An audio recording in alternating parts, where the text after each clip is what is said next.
Madam Chair, Chairman DeBobne, committee members, I'm Craig Page with the California Land Title Association. We represent the title insurance industry in California. We're uniquely poised in that we're touching consumers in a big way on refinancing and the sales of homes in California. By our projections from the CoreLogic statistics, we're looking at about 1.5 million touches with consumers on refinancing and home sales alone.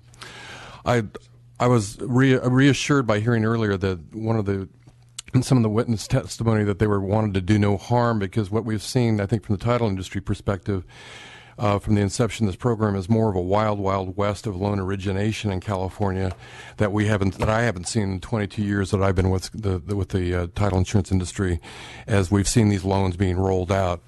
We've seen consumers that are confused, and we're often, as a title insurance company, is the bearer of bad news for the first time to realtors, to the consumers, that they can't refinance their homes or they can't sell their homes because it doesn't pencil out because there's the super priority lien in place.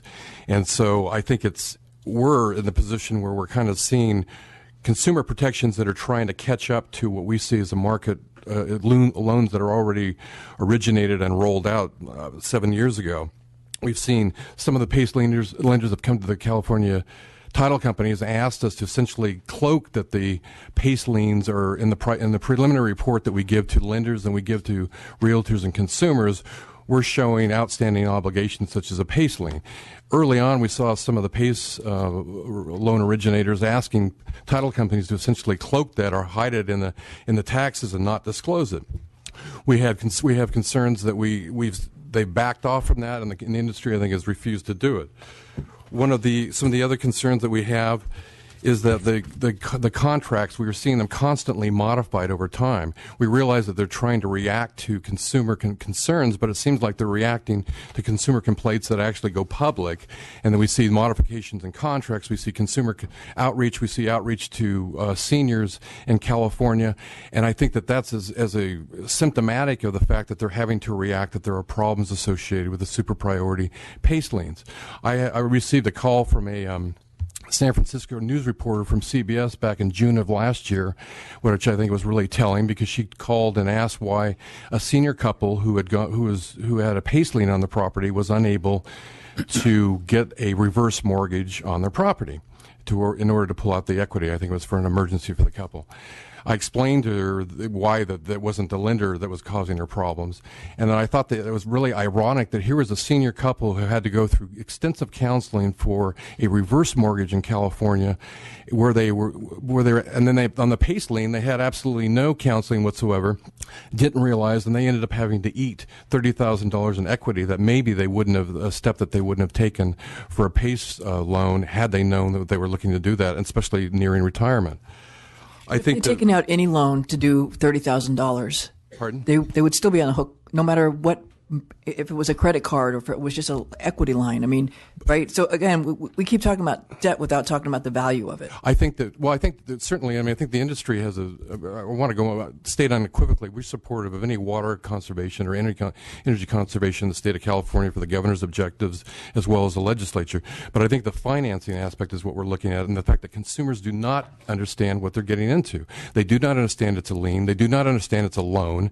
And in fact, it's hard because the proponents won't even refer to these as loans when they have exactly the same impact in the real estate economy in California as a loan has. And I think that we have to look at it in terms of loans, because that's the way consumers are looking at it, and that's the way consumers or that they find out that they're stuck with later on because they're not given the warnings on the front end. So I think the extent that we can give them warnings on the front end, I think it's a positive thing.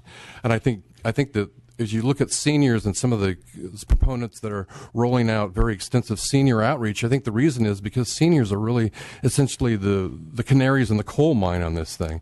My apologies for reference to coal in any way in this committee hearing on this product, but I think seniors are really the ones that are going to be retiring the soonest, that need the equity out of their real property, that are probably the most adversely affected by these things, and need to be the ones who understand. And I think that the disclosures to the consumers need to happen before they sign the dotted line, not after they're already encumbered for a PACE lien and then having to somehow figure out a way to work their way out of it.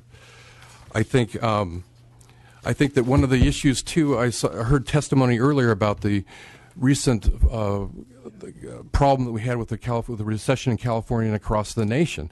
The housing crisis that we had in California was for a number of reasons. We can point fingers around the table as to why that happened.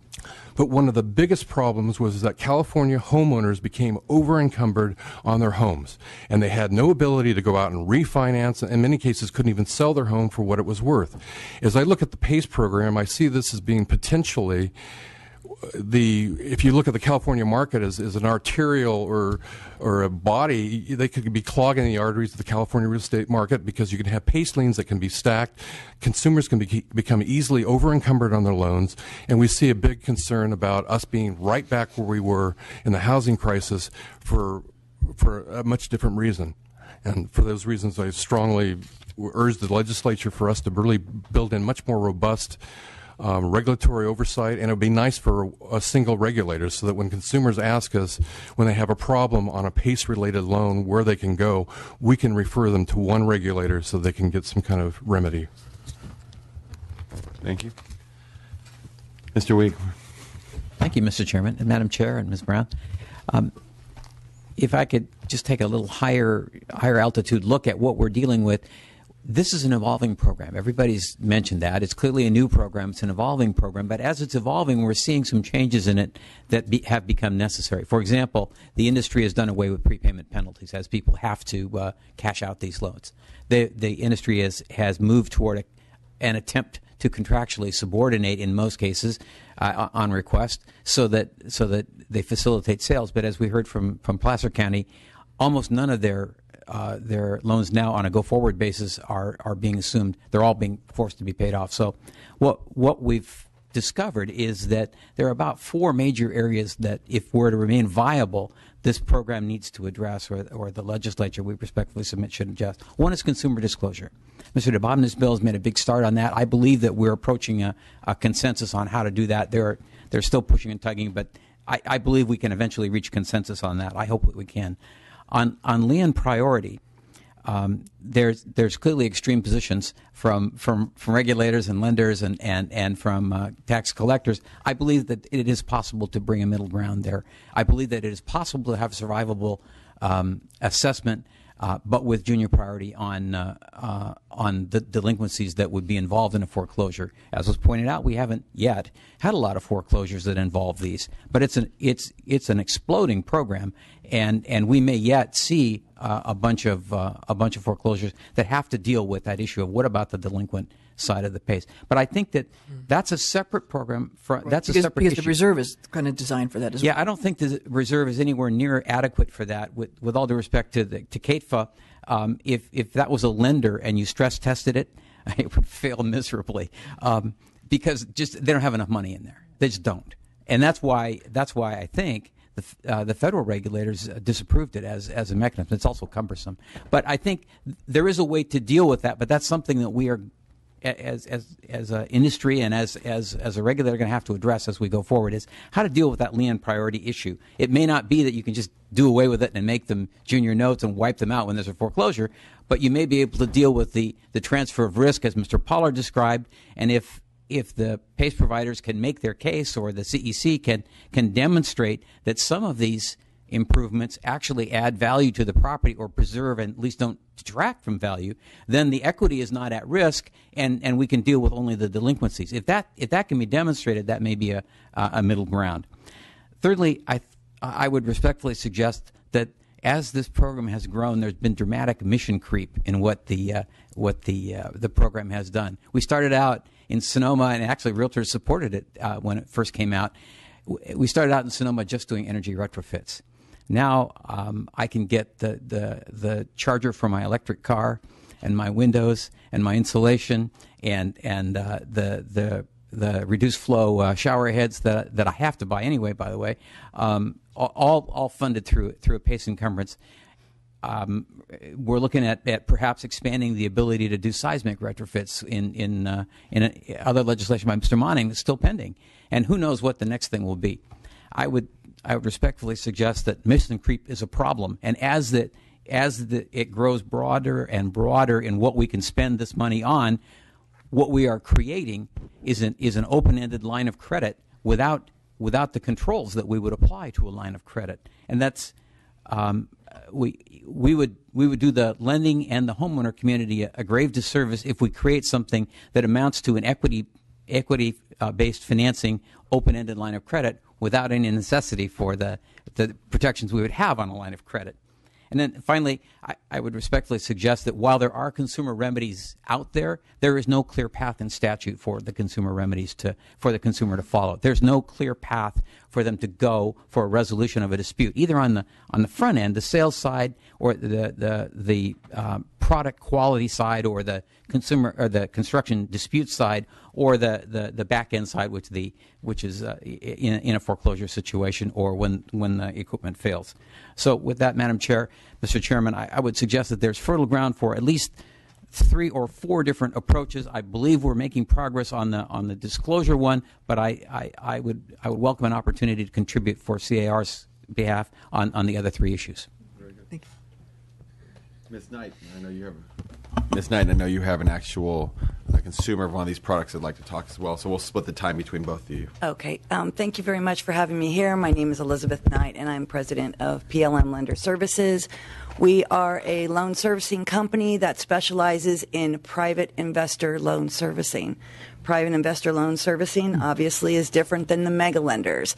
So I'm sitting in front of you today not just for the consumers as the borrowers of the money, but also as the lenders who are consumers who could be your parents, could be your grandparents, could be your friends, your neighbors, could be you, that you've decided to invest your money in trust deeds instead of in the local community, instead of putting it out in the stock market. So I am standing on 2 sides of the fence today. I have a little bit more. I'm going to cut it down. I know we're short on time. I'm hungry. You're hungry. We are all hungry. I know that. But I'm going to let Mrs. Romero talk, but I just wanted to go over a little bit about what's not being said when the consumers are contacted. And I've been doing a lot of studying on this because I'm actually giving a big presentation on this next month to the California Mortgage Association. And what the borrowers are not being told when the contractors are they're coming to their home, talking to the homeowners.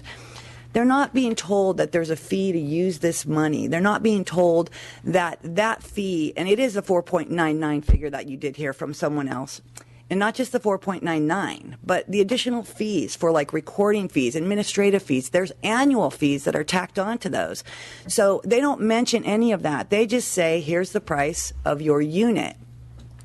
Additionally, then the full amount of the payments that they're signing for, they're actually signing these contracts before they even know the amount of their payments. So the contractors actually have them sign a work contract. At this time, they're in there talking to the homeowner. They're on the phone getting through an algorithm how much money can be used towards these assessments. And they get that number, even though someone said, oh, no, they don't have that number. That's simply not true. They have that number when they're talking to the homeowner. So they know exactly how much money that they're able to use, and whether the really good counties don't do that, the not good counties and the not good cities, they're not doing that. So they know exactly how much money they're working with the homeowner at that time. You probably want to say no cities are good or bad, that they have different practices and implementation. Exactly. The impound accounts that the borrowers have, Mrs. Romero, for example, does not carry an impound account, and this all came to my attention because she ticked up on our delinquency list for taxes. If she had had an impound account, the ramification would have been that her monthly impound would have been raised in that first year 333% to make possible this PACE loan. The next year it would have went down, but the first year it would have been increased 333% because of the way the money rolls in and the way the payments have to go out. So that was just shocking to us.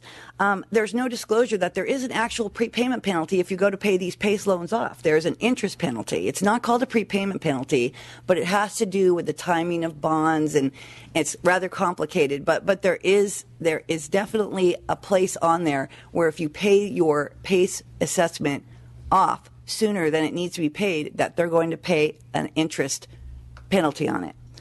Also, they're not told that there's a $2,500 minimum if she wanted to pay a little bit more on her assessment. She wasn't told that she'd actually have to pay an extra $2,500. If she said, "Oh, I want to pay an extra $1,000 on my assessment," that answer is no. You can't do that. That it has to be at least $2,500. Again, if they go out, and you've been hearing this over and over, if they go to get a new loan, the lenders are telling her, and this is what Mrs. Romero is going to explain, is she went to the new lender and they said no, just like the credit union did. We can't do it with your assessment on there, and it's been tying her up. And she does have an expensive loan. Private lender loans are expensive. She cannot refinance out of this private lender loan simply because of this situation at this point. She's trying to remedy this. Additionally, when she goes to sell the house, a lot of times she's not going to be able to, this is not going to run with the property. You hear that a lot. Oh, the assessment's going to run with the property, but it's not running with the property. The new lender coming in is saying, no, we won't finance it with the assessment on there, or the new homeowners coming in saying, I don't want that house with a $50,000 assessment. I don't want a $100,000 assessment. That comes right off the sales price because I'm assuming that debt. So there's all these things that just that aren't being said that need to be said. We've talked about disclosure. The disclosure is important. These people that are out there talking about financing, and they said, we teach our people about financing. They're not licensed by the Bureau of Real Estate, and they're not licensed under as a CFL, and they're not licensed under credit union, banks, or anything else. These are just contractor guys out there selling financing. And everything, obviously, I'm a broker, I'm a licensed broker, NMLS endorsements. I mean, everything we go through to keep our licenses, what we do, what happens to us if we do something bad, you know, we could be fined, we could be jailed, we could have our license, our livelihood can be taken away. And that's not the case with those guys. So anyway, my recommendations for this, obviously, is there just needs to be more disclosures given. Maybe they have like TRIDs, which is the TILA, RESPA integrated disclosures. Maybe they have TRID-type disclosures that they have to give, which is under the CFPB. They need to qualify the borrowers. It's everything, honestly, that Mr. Diaz said that works for the homeowners, that helps them.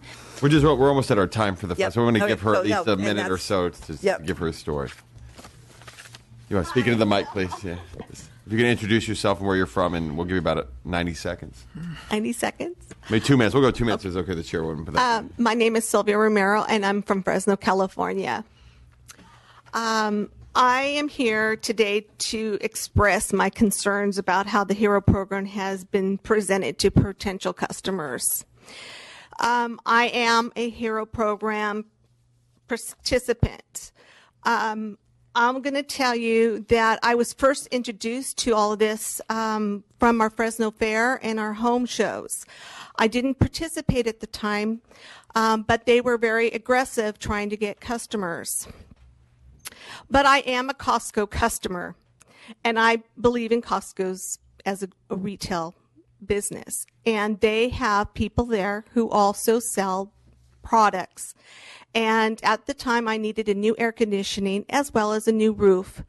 And I've lived in my home for 26 years.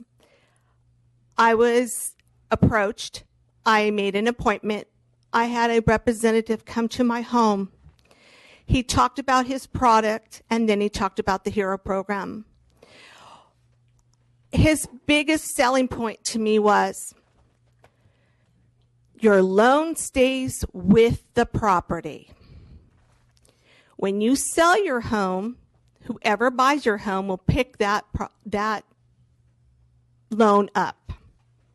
Of course, I just looked at him. Okay. Then he went into about how much it would cost.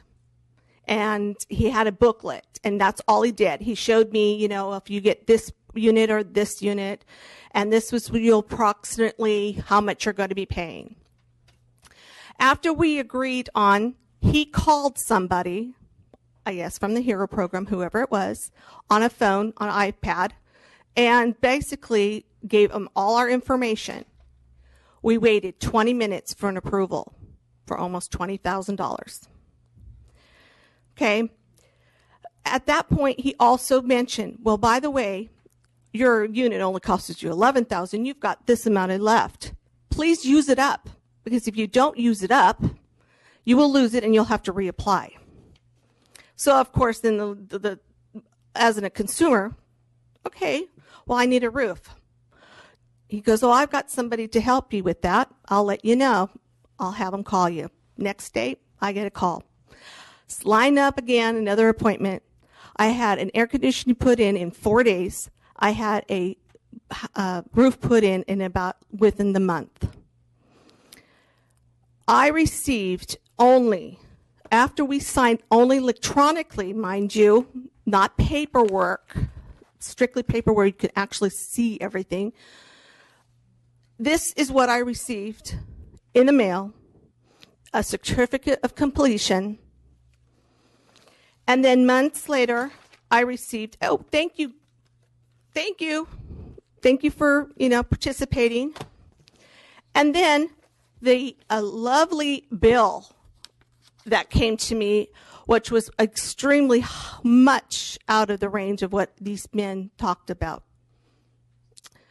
My bill came to $2,000 for my taxes in December. Now, December is a holiday, time frame. Who's got that car, $2,000 on top of your regular taxes made it almost, about $4,000. So what I did. More seconds. Okay. So what I did is I sent the bill in with just the HERO program's amount. When I did that, I got all my checks back because I did not do my regular taxes. I just did my HERO program, figuring that would be okay, and I would pay my others later. I was rejected. I then go down to our tax collector, and I said, hey, why did you send this back? Well, it is a special assessment, and we can only take the full amount. Well, that wasn't disclosed to me. So basically, in the long shot, she knew nothing about the HERO program at the collector's office. She says, all we do is get the paperwork and we put it together, and there you go. I then received a letter because I didn't pay the taxes at that time. I received another letter from the lawyer's office from, oh, well, we're going to foreclose on your home if the delinquency, blah, blah, blah. So what I'm trying to say to you is that I called these people and I got nowhere with them. Absolutely nowhere. The lady that I spoke to, she says, well, there's no such program to do separate, payments or anything. There was nothing that I could do. I went back down again really quickly. I went down again and asked them, have this changed? Has anything changed so that I can make payments? The lady looked at me at the collector's office and said, she rolled her eyes at me and she says, you're a HERO program, aren't you? And I said, yes. She goes, there's nothing we can do. I said, who can I call? Nothing you could do. You have to pay the full amount or you're going to be delinquent or default. Thank you. There's my story. Thank you. And when did you get your HERO loan? Huh? When did you get your HERO loan? I got my HERO last year in April. Okay. All right. Thank you very much. Thank you. To all the presenters, we appreciate everybody's time and energy coming down here today. Obviously, this is a growing issue that everybody's it's on. And I guess I want to thank everybody for coming, and I want to say that We can keep it quiet in the back. We can keep the noise to a minimum back until we're done with the panel. the panel. Yeah. And I guess what I should say, too, to thank you very much for coming, but that we also need to make some time for public comments before we make our final comments. But thank you very much. Okay. So brief public comments.